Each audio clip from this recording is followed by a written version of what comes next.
서밋타임을 시작하도록 하겠습니다. We'll begin our summit time. 자, 억울한 일을 당했을 때 신자는 어떻게 해야 합니까? What must believers do when they are in a situation where they're unfairly accused? 예, 아무도 도울 수 없고 해결할 수 없는 문제에 부딪힐 때 오늘 본문에 답이 나옵니다. 너는 내게 부르짖으라. When you're in a situation where no one can help you and you're feeling like you've been treated unfairly, the answer comes out in our scripture reading today to call to me.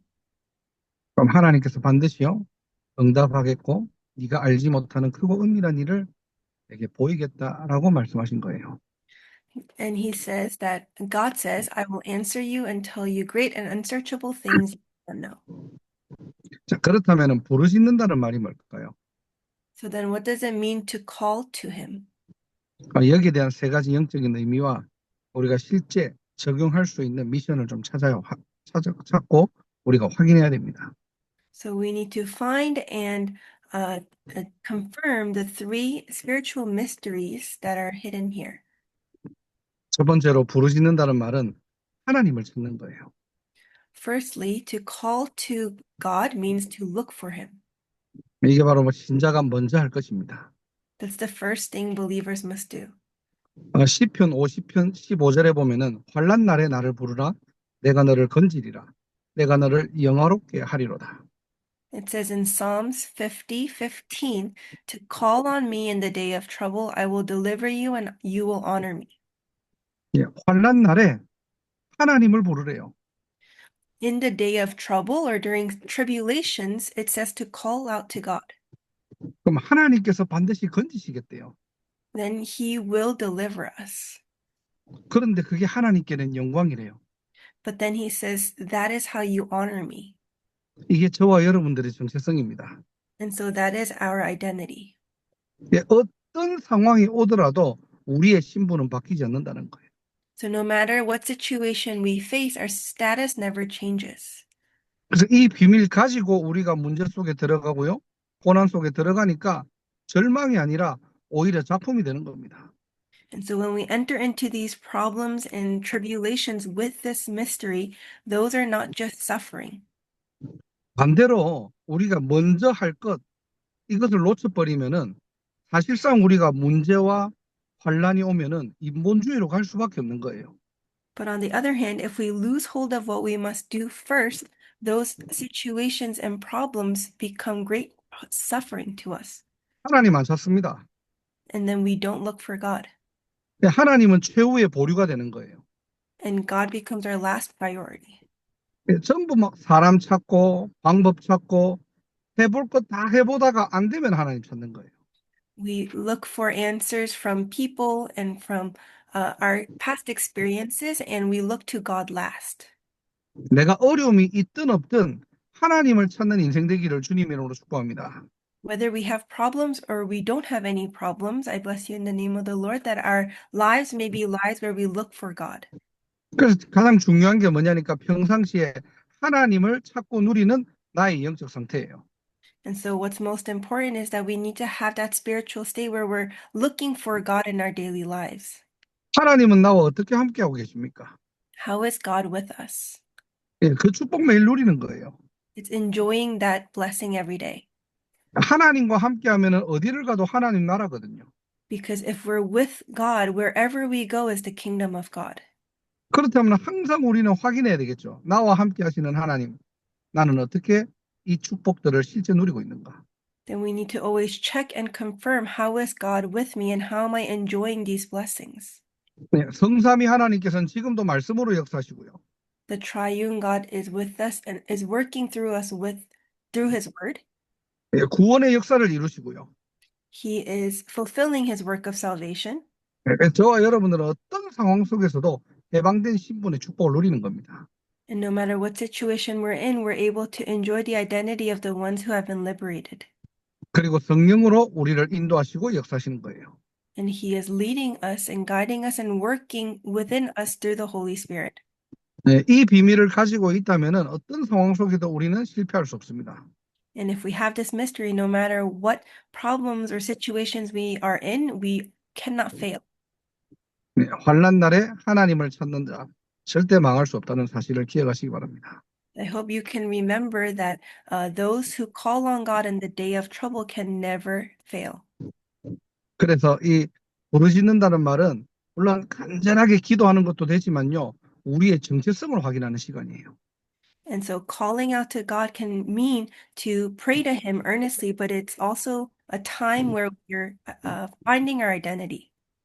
환난 속에 있는 나는 누구냐는 겁니다. Who are we in the day of trouble? 아니, 절망 속에 있는 나는 도대체 누구의 자녀입니까? Whose child am I even when I am in despair? 예, 신자가 먼저 할 것이에요. That's what a believer must do first. 자, 두 번째로 부르짖는다는 말은요, 하나님의 약속을 놓치지 말라는 겁니다. Secondly, calling out to God means not losing hold of the promise God gave. 예, 이거를 먼저 알아야 돼요. We need to first know this. 자, 예레미야가 지금 억울하게 갇혀 있잖아요. So Jeremiah is confined unfairly. 근데 뭐가 그렇게 억울한 겁니까, 지금? So why does he feel so wronged? 예. 이스라엘에게 말씀을 전했는데요. 이게 사실은 희망의 메시지가 아니라 심판의 메시지였거든요. Because he shared the word with the Israelites, and it was not a message of hope, but a message of destruction and failure. 지금 바벨론에게 항복하라는 겁니다. He's telling Babylon to surrender. 그럼 하나님이 왜 이런 말씀을 주셨을까요? So then why did God give this kind of word? 그 당시 이스라엘의 영적 흐름이에요. That was the spiritual flow of Israel at that time. 남유다가 완전히 말기 시대에 우상숭배, 불순종, 종교 이걸로 완전히 이스라엘은 병들었거든요. Because Israel and South Judah at that time was completely stuck in idol worship and religious life. 그래서 예레미야 7장 25절 26절에 보면은 하나님께서는 수많은 선지자를 보내셨는데 그들이 듣지 않습니다. So if you look in Jeremiah chapter 7, verses 25 and 26, God sent many prophets, but they didn't listen to them. 순종하지 않고 듣지 않고 오히려 목을 곧게 세웠다고 되어 있어요. They didn't obey them, they didn't listen to them, and they were rather stiff-necked, 죄악이 가득하게 된 겁니다. and they were filled with evil. 자, 이때 하나님께서는 예레미야를 부르시죠. And that's when God calls Jeremiah. 너희 민족들이 바벨론의 포로로 끌려갈 것이다. He tells them that your people will be taken away and taken captive by Babylon. 그래서 바벨론에 항복하라는 겁니다. And so he tells Babylon to surrender. 예레미야 21장 9절에 보면은 항복하면 살고 거부하면은 칼과 기근과 전염병으로 다 죽을 것이다. In Jeremiah chapter 21, verse 9, God tells them to surrender to Babylon because whoever stays in the city will die by the sword, famine, or plague, but whoever goes out and surrenders to the Babylonians will live. 심판의 메시지를 전달한 거예요. So he gave them a message of judgment. 근데 이런 메시지를 듣고 좋아할 사람은 없겠죠. And so there won't be anybody who listens to this message and likes what they hear. 자, 이런 분위기 속에서 이 메시지에 반대되는 메시지를 하는 선지자가 나온 거예요. But during that time, there was a prophet who came out and gave the opposite message. 하나냐라는 거짓 선지자입니다. It was Hananiah, who was a false prophet. 이 사람이 얼마나 수단이 좋냐니까 모든 사람들이 보는 앞에서 나무 멍에를 박살내면서 말하는 거예요.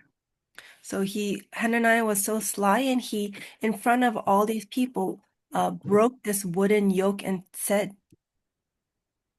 너네들 절대 바벨론 포로 안 될 거야. that you will never become captives to Babylon, 하나님이 2년 안에 모든 것 회복시킬 거야. that God will restore everything within the next 2 years, 그리고 하나님이 바벨론 꺾을 거야. and that God will break down and cut off Babylon. 예레미야 28장 10절 11절에 나오거든요. And that's what comes out in Jeremiah chapter 28, verses 10 and 11. 사람들이 이 메시지에 열광하는 거예요. And so people loved this message.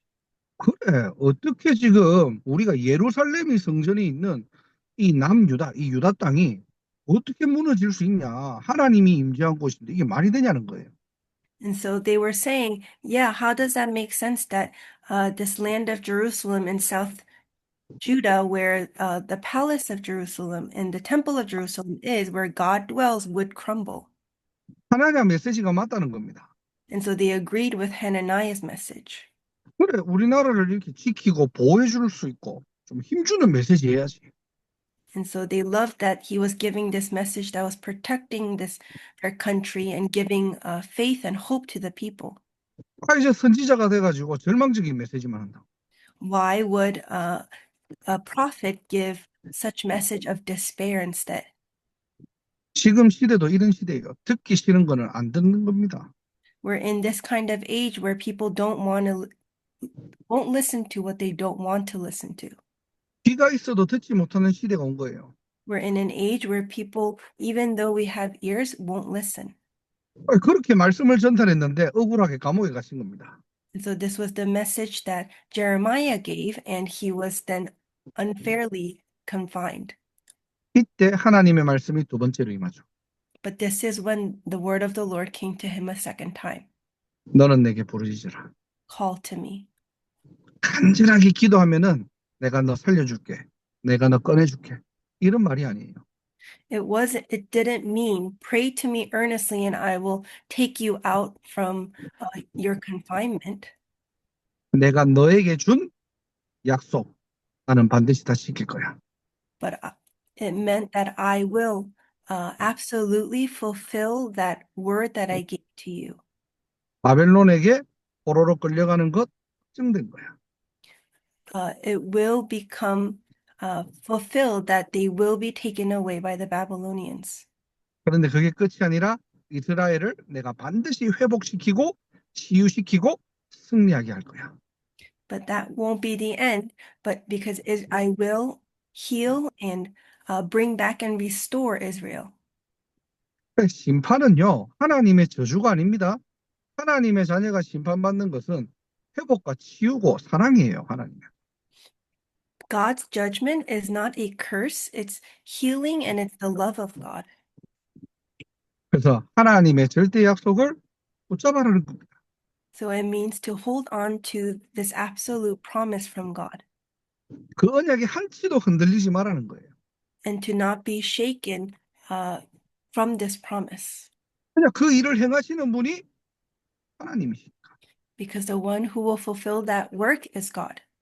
그래서 어떤 상황이 와도 사람은 실패할 수 있습니다. 언약은 실패하지 않아요. And so no matter what situation may come our way, even though people may fail, God does not fail. 그래서 하나님의 절대 언약을 확실하게 붙잡는 저와 여러분 되기를 주님으로 축복합니다. I bless you in the name of the Lord that you and I would be the ones who hold on to God's absolute promise. 네, 어떤 고난, 어려움이 와도 언약은 반드시 승리합니다. No matter what hardships or sufferings come, the covenant will succeed. 그래서 이 언약이 내 안에 완전히 각인될 만큼 어떻게 해요? 붙잡아라는 거예요. So hold on to this covenant to the point where it's completely imprinted in us. 네, 하나님의 말씀에 붙들린 인생 되기를 주님 이름으로 축복합니다. I bless you in the name of the Lord that we would live lives completely captivated by the word of God. 자, 마지막 세 번째로 이 부르짖는다는 말의 의미 중에 하나가 뭐냐니까 선포하다는 거예요. And lastly and thirdly, another meaning of calling out to God means to proclaim. 그래서 우리는 억울한 일 만났을 때 고난 속에서도 우리는 감사할 수 있는 겁니다. And that's why even if we are mistreated or unfairly treated, and in the midst of these sufferings, we're able to proclaim and give thanks. 왜냐? 그 고난과 절망은 하나님의 손에 있으니 영원한 작품이 되거든요. Why? Because even that suffering and hardship is in the hands of God, and so it becomes a masterpiece. 그게 끝이 아니라 영원한 시작으로 들어가는 시간표거든요. And it's not the end, but it's a time schedule to enter into the eternal answers. 그래서 감사하세요. And so give thanks. 문제를 만났다 하나님께 감사하세요. You face a problem, give thanks to God. 이때 흑암이 무너지는 거예요. And that's when the darkness crumbles. 아, 저 사람 절망할 줄 알았는데. Satan would think, oh, I thought that person would be in despair. 불신앙하고 원망할 줄 알았는데. I thought they would be in disbelief and resent God, 언약 붙잡고 감사하는 겁니다. but they're holding on to the covenant and giving thanks. 믿음으로 고백하는 거예요. And they make a confession of faith. 그러니까 그 고난의 여정과 절망의 현장이요. 오히려 완전히 세계복음화의 작품이 되는 거예요. And so that journey of suffering and that field of hardships still become a masterpiece of God. 알고 보니 자세히 보니까요. 그게 바로 다 전도 현장입니다. And in the end, it becomes a field of evangelism. 예, 세상 사람들은 여러분들이 고난받을 때 어떻게 대처하는지 보고 있거든요. Because people of the world are watching to see how you face these sufferings. 진심으로 하나님께 감사하세요. So give true thanksgiving to God. 하나님께서 그 일을 만드시고 성취하게 하실 겁니다. Because God is the one who allows it and will fulfill his word. 그래서 일평생 여러분들이 감사하는 신자 되기를 주님의 이름으로 축원합니다. I bless you in the name of the Lord that you would become believers that give thanksgiving all your lives.